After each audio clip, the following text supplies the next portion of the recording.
झाल्या नाही, अजून 2 पानांवरती आहे. आल्यापासून नुसतं सह्याच करतोय. अरे ठीक आहे. मेडिकलला नेलं होतं तिथेही सह्या, जमीन पाहिजे तिथेही सह्या. आता तरी झाल्या का? हो झाले. थँक्यू.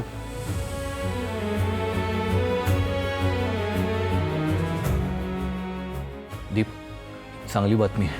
कुठली? प्रीतीच्या घरी रिक्षा सुखरूप पोहोचली. बेस्ट. पण तिला संशय नाही ना आला? मग कुठून आली रिक्षा, कोणी आणली वगैरे? नाही नाही, अजिबात नाही.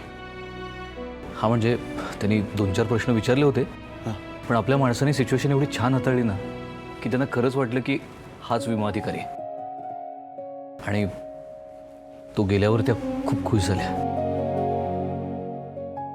बेस्ट. काहीतरी चांगली गोष्ट घडली. आणि तुझं काय? माझं काय? अरे तू बोललास का बाबांची प्रीतीबरोबर लग्न करायचं त्याबद्दल?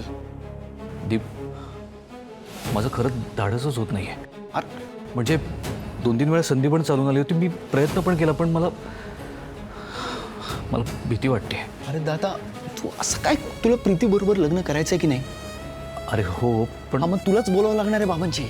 आणि फक्त बाबांचीच नाही तर तुला सगळ्यांना पटवून द्यावं लागणार आहे की तू जो हा निर्णय घेतलाय तो योग्य आहे आणि तो तू मनापासून घेतलायस.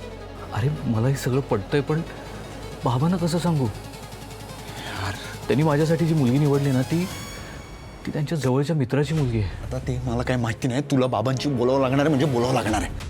नाहीतर तू जर बोलणार नसशील ना तर मग मी हे सगळं माझ्या पद्धतीने हँडल करतो.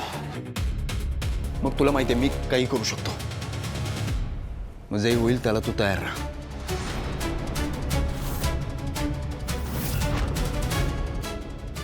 दादा, कळतंय ना, तुला बोलायचं आहे.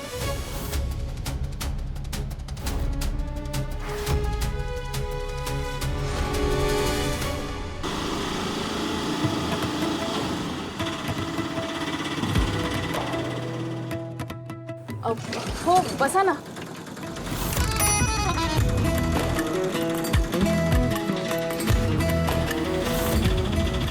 सावकाश चालवत थोडे खड्डे वगैरे सांगते. अहो ताई, काळजी नका करू, व्यवस्थित चालवते.